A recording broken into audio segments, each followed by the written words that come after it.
श्रीमद् वाल्मीकि रामायण में एक बड़ी सुंदर प्रसंग है।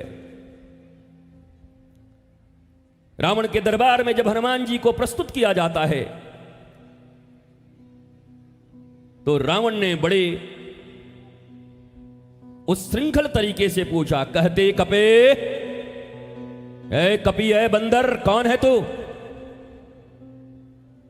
जिसने मेरे बेटे अक्षय कुमार को मार दिया, वाटिका उजाड़ दी?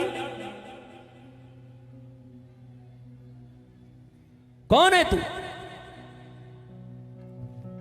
वाल्मीकि रामायण कहते हैं हनुमान जी चक्कर में पड़ गए, मैं कौन हूं? अगर अभी इसने पूछा होता श्री राम कौन है तो 9 दिन का 9धा रामायण सुना देता इसको, रावण को। पर मैं कौन हूं यह चिंतन मैंने कभी किया ही नहीं। Who am I? The beginning of real spiritualism is who am I, why I am here, what I am doing.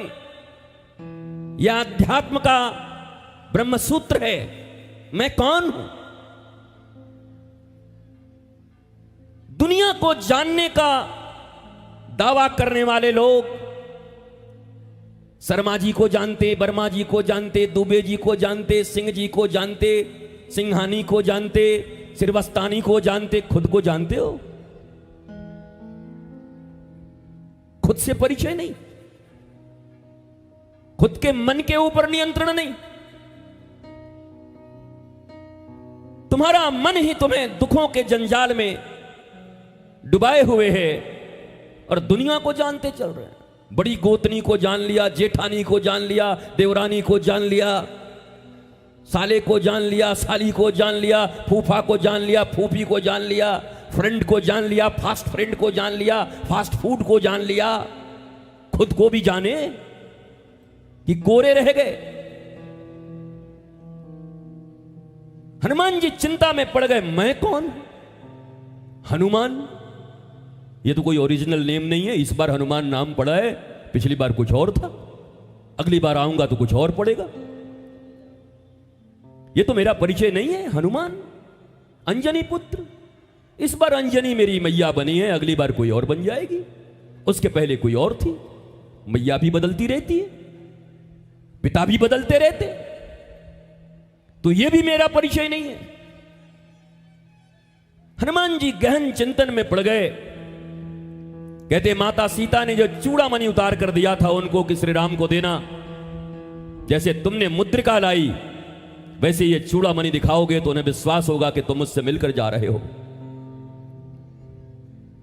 Hanuman ji चूड़ामणि की तरफ देखते हैं, कहते हैं मां मैं तो फंस गया। जानकी जी चूड़ामणि में प्रकट हुई, गला सुन ले, राम दूत बन के आया है और ये रावण बड़ा विद्वान है, नाक मत कटाइयो राम जी की। राम का दूत बनकर आयो, भारत का राजदूत कहीं जाए और नाक कटा के आ जाए किसी देश में, कोई ज्ञान ही ना हो, तो तुम रामदूत हो, तुम्हें उत्तर देना पड़ेगा। हनुमान जी ने कहा माता जी पर हमें उत्तर मालूम नहीं है, ये मेरे नाम रूप सब मिथ्या हैं। मैं कौन हूं वास्तव में? मैं कौन हूं? मैं क्या उत्तर दूं? मेरे रघुनाथ के विषय में पूछा होता तो मैं बहुत उत्तर देता। तो जानकी माता ने कहा गुरु मानो तब बताऊंगी, चेला बनो पहले। हनुमान जी ने माता जानकी को मां तो मानते ही हैं, माता पुत्र तो मानती है, गुरु रूप में भी स्वीकार किया। भैया बताओ, मेरे देश की माताएं, बिहार की माताएं, गया की माताएं, ध्यान से सुनो। जिन हनुमान जी के विषय में कहा जाता है हनुमान जी के मंदिर में स्त्रियां जाएं कि न जाएं, छुएं कि न छुएं, गुरुजी जानकी जी हैं। माता जानकी ने प्रकट होकर कहा हनुमान उत्तर दो, नहीं तो आज रावण की सभा में रघुनाथ की प्रतिष्ठा हनन हो जाएगी। और तब जानकी जी से प्रबोध लेकर हनुमान जी ने कहा सुन रावण, दासो हम कौशलेंद्रश्च, मैं दास हूं भगवान कौशलेंद्र श्री राम का। रावण बड़ा साइकोलॉजिकल वार करता था, मनोवैज्ञानिक रूप से फिर वार किया हनुमान जी के ऊपर। अच्छा तू दास है? मैं तो सोचा मेरे बेटे को मारने वाला कोई हिंद केसरी होगा, कहीं का राजा होगा, कहीं का मालिक होगा। तू दास है, नौकर? Are you slave? और यहीं पर बड़े बड़े लोग फिसल जाते हैं साहब। सिपाही जी आईजी बन जाते हैं, एक स्टार कम हो तो दरोगा जी बन जाते हैं, दामाद घर में भले ही। अब सही पहचान क्यों नहीं बताते? पुलिस वाला हो तो कहते हैं बस अब दरोगा हो ही चुके हैं करीब करीब। अरे हो चुके हैं अभी क्या है ये बताओ? हो चुके हैं, जो हैं उसमें तुम्हारी इज्जत नहीं। तुम भविष्य में जीने वाले हो, झूठे हो। जिस सत्य के आधार पर खड़े हो, माता सबरी के पास कुछ भी नहीं पर अपनी पहचान है, मैं सबरी हूं, गुरु मतंग की शिष्या हूं। उनको राम से मिलने के लिए कोई अडानी, कोई अंबानी, कोई लक्ष्मी मित्तल, किसी एलन मस्क की जरूरत नहीं पड़ती। उनका अपना परिचय है, मैं सबरी हूं, मेरे गुरु Matang Rishi. It's enough, I don't know anything. भगवान राम और सबरी की कथा के बहुत सारे अंग, तरंग और रंग हैं। तुमने एक ही रंग सुना होगा। पहले तो यह डिसाइड करना जरूरी है कि सबरी राम भक्ता है या गुरु भक्ता है, सहजो कृष्ण भक्ता है या गुरु भक्ता है। एक ही ढर्रे पे कथा सुने जा रहे हो। हरि अनंत, हरि कथा अनंता। और हरि के कथा के बहुत सारे अर्थ होते हैं जीवन में, एक ही तरह से नहीं सुनते। और रामायण को आपको अच्छे से पढ़ना चाहिए। भगवान राम ने भी स्वीकार किया, सबरी तेरे गुरु भक्ति से प्रसन्न होकर तेरी झोपड़ी तक आया हूं। तेरी प्रतीक्षा तो ठीक है, क्योंकि जब गुरुदेव जा रहे थे उसी समय सबरी ने कहा मैं नहीं रहूंगी आपके बिना, मैं भी जाऊंगी। गुरुदेव मतंग ने कहा ये आसपास के लोगों ने मेरे ऊपर बहुत आरोप लगाए हैं, बेटी तू मेरी शिष्या है, तुझे ऐसा अचीवमेंट हो कि इस दुनिया में लोग राम से मिलने के लिए तरसते हैं। आसपास में सारे महात्मा गण ही भरे हुए हैं जो मतंग का विरोध करते थे। ये मत सोचना, कई लोग पूछते हैं महाराज जी आप लोग सब बाबा जी लोग एक मंच पे क्यों नहीं आ जाते? तुम अपनी जेठानी और देवरानी तो एक साथ आ जाओ पहले, और तुम्हारे 3 बच्चे हैं वो तीनों को साथ तो लेके आ जाओ। कोकिलाबेन भारत के प्रसिद्ध उद्योगपति मुकेश अंबानी और अनिल अंबानी की मां है। वो गुजरात में अपने गुरु के पास गई और रोने लगी। गुरुदेव ने पूछा आप क्यों रो रही हो? सारा भारत, सारी दुनिया तो आपका बेटा ओ मुकेश। तो माता जी ने रोते हुए कहा कि मुझे कोई कष्ट नहीं है, धन इत्यादि सब हैं, पर एक बात का कष्ट मुझे इतना है कि मैं ठीक से सो नहीं पाती। बोला तुम्हें क्या कष्ट है? बोला गुरुदेव 2 बेटे हैं, मुकेश और अनिल 2 बहुएं हैं। एक मां की आकांक्षा यही है कि काश ये दोनों साथ रह पाते, दोनों एक साथ हो जाते तो बड़ा आनंद आता। गुरुदेव भगवान ने कहा आज मुझे पक्का विश्वास हो गया, कोई कुबेर भी बन जाए तो आनंदित होगा, इस बात की गारंटी नहीं है, सबको सब कुछ नहीं मिल सकता। जब मुकेश अंबानी की मां प्रसन्न नहीं है, तुम कितने पैसे कमाओगे कि सुखी हो जाओगे? बताओ 1 करोड़, कौन बनेगा करोड़पति में? काम बन जाएगा? कितना कमाओगे? जब तक वहां नहीं पहुंचे हो तब तक वहां की आकांक्षा है।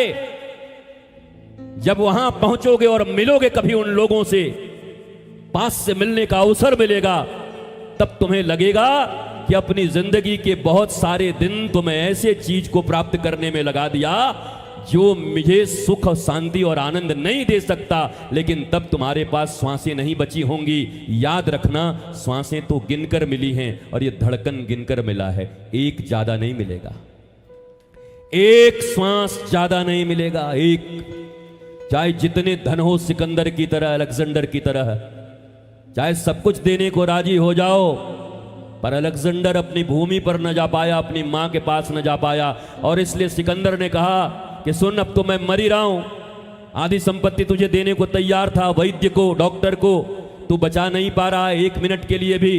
तो एक काम करना, जब मेरी यात्रा निकले, मैयत निकले, तो कॉफिन से दोनों हाथ मेरे बाहर कर देना। तो सेनापति ने पूछा कि आपके मत में यह उचित नहीं है, ऐसा क्यों करोगे, वो तो बक्से में बंद रहोगे। नहीं, मैं सम्राट हूं, आज्ञा देता हूं। पर हे राजन बताओ ऐसा क्यों कर रहे हो। और दूसरी बात, ये दुनिया के सबसे बड़े वैद्य हैं मेरे साथ। सिकंदर विश्व विजेता बनने निकला था तो दुनिया के सबसे अच्छे डॉक्टर भी थे। आपके मुख्यमंत्री आते होंगे तो सबसे अच्छे डॉक्टर की पीछे से कारकेट चलती होगी, उनके साथ एम्बुलेंस चलता होगा, चलते ही है राजाओं के साथ। तो इन चारों डॉक्टरों को, जो दुनिया के सबसे बड़े डॉक्टर हैं, इन्हीं के कंधे पर मुझे भेजना और मेरे दोनों हाथ बाहर रखना। बोला ऐसा क्यों चाहते हो।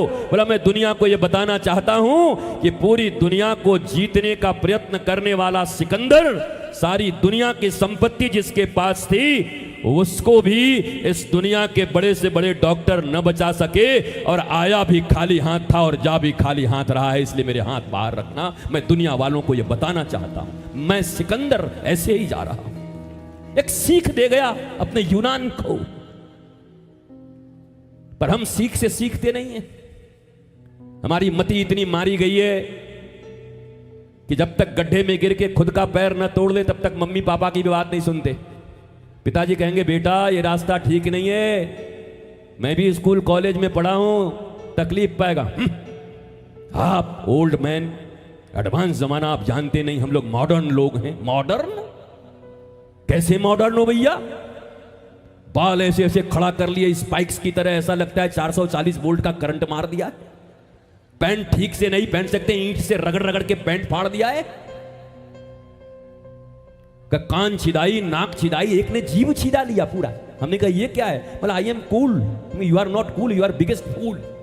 तेरे से बड़ा फूल इस दुनिया में कुछ नहीं। ये कान छिदा के कूल बन रहे हैं, माता पिता रो रहे हैं घर में, कैसा आवारा निकल गया। अरे कूलनेस ये नहीं है, कूलनेस ये है कि तुम्हारे रहन सहन, तुम्हारे जीवन से तुम्हारे माता पिता को यह गौरव हो कि मेरे कोख से ऐसा संतान, ऐसे बेटा और बेटी पैदा लिए हैं, उनको आनंद हो, मोहल्ले वालों को आनंद हो, जिले वालों को आनंद हो, राज्य को और देश को आनंद हो, पूरी दुनिया को आनंद हो। ये कूलनेस है। ये छिदाना और जींस फाड़ के पहनना ये कूलनेस नहीं है। और ये नए नए मॉडल ला करके अपने माँ बाप को तकलीफ में डालना, ये कूलनेस नहीं है। ये मॉडल चाहिए, 14 प्रो एक्स मैक्स क्या क्या है वो चाहिए। जिंदगी उनकी भी खराब, अपनी भी खराब कर रहे हो। इनसे तुम बड़े कभी नहीं बनोगे। मुकेश अंबानी की मम्मी की ये बात सदा याद रखना आज जो मैंने कहा है, क्योंकि मैं सबके बीच में कह रहा हूं, ऑन एयर कह रहा हूं, छुपी छुपाई बात नहीं है। याद रखना, शांति, स्वस्ति, आनंद ये बाहरी चीजें नहीं हैं। भारत कभी विश्व गुरु था तो ज्ञान के बल पर था, नॉलेज, इंफॉर्मेशन नहीं। 2 + 2 = 4, इज इट नॉलेज? एक इंफॉर्मेशन है, 2 + 2 4 होता है, पर नॉलेज नहीं है। गूगल से नॉलेज नहीं मिलता, इंफॉर्मेशन मिल सकते हैं। याद रखो, इंफॉर्मेशन से बहुत बड़े इंफॉर्मेशन सेंटर बन सकते हो, पर बिना ज्ञान के जीवन में सुख, शांति और आनंद कभी प्राप्त नहीं हो सकता। और वो ज्ञान तो तुम्हें सदगुरु के चरणार बिंद में ही मिलेगा, उन्हीं के द्वारा मिलेगा। जब उनके चरणों में आएगो तो उस ज्ञान से तुम परिपक्व हो जाओगे। गुरु बिन ज्ञान कहां से पाऊं, आज हनुमान जी जिनको कहा जाता है ज्ञानी नाम अग्रगण्यम सकल गुण निधानम वानरा नाम धीसम रघुपति प्रिय भक्तम वातात्मजम नमामि। जय हनुमान ज्ञान गुण सागर जय कपीश तिहुलोक उजागर रामदूत अतुलित बलधामा अंजनी पुत्र पवन सुतरामा महावीर विक्रम बजरंगी कुमत निवार सुमत के संगी कितनी मनोजवम मारुतुल्य बेगम जितेंद्रियम बुद्धिमताम वरिष्ठम। कितने कितने गुण हैं हनुमान जी के भीतर में, परंतु आज वो भी चक्कर खा गए रावण के सामने। क्या बोलूं? रावण ने कहा अच्छा तू नौकर है, मैं सोचा राजा आया है कहीं का। जानकी जी ने कहा हनुमान नाराज मत होना, ये साइकोलॉजिकल वार कर रहा है कि तू बोल दे कि नहीं नहीं नौकर नहीं, वैसे तो हम लोग बराबर ही हैं राम जी के, करीब करीब हमारा भी कोई कम नहीं है, करीब करीब राम जी के हम। ये मत बोल देना, तुम तो फट से बोल जाओगे। तुमको अगर कोई बोल दे तो फट से बोल जाओगे। रामायण में जैसे काकभूसुंडी अपने पूर्व जन्म में जब शिव जी प्रकट हो गए और शिव जी बुलाए आजा मैं तो आ गया, तो गुरुदेव का लंघन करके एक लात मार के शिव जी का दर्शन करने चला गया। उसके बाद उसको क्या मिला होगा आप सबको पता ही होगा, क्योंकि रामायण तो बहुत पढ़े होगे तुम। गुरु का अपमान करके शिव का दर्शन करने चला गया। शिव जी ने कहा जिन गुरुदेव की कृपा से मैं प्रकट हुआ तो उनका अपमान करके मेरा दर्शन करने आ गया, तू तो किसी का नहीं है, जा अभी बहुत सारी योनियां ले भटक। लेकिन गुरु कितने कृपालु होते हैं, गुरु ने उस समय भी कृपा की, भोलेनाथ से लड़ गए। देखिए गुरु चेले के बीच में आप मत आइए, हमारा अपमान किया है तो किया है, आप मत दीजिए। बोला नहीं हमने तो अब दे दिया। भोलेनाथ भी बोले अजब आदमी यार, तेरे बेइज्जती का बदला हमने लिया है और तू हमसे भिड़ रहा है।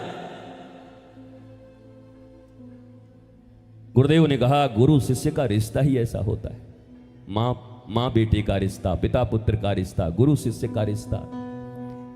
ये एक्सपेक्टेशन नहीं होते यहां कोई चाहत नहीं होती, ये बड़ा निर्मल और निश्चल रिश्ता है।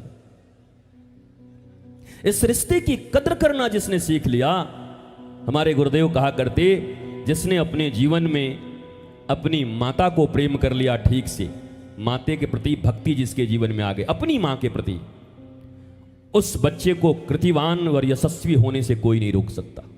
वो इस दुनिया में सबसे यशस्वी होगा, चारों तरफ उठ के डंके बचेंगे जिसने अपनी मां का पूजा कर लिया, अपनी मां को देवी की तरह मान लिया। कितने बच्चे हैं जो मां को देवी की तरह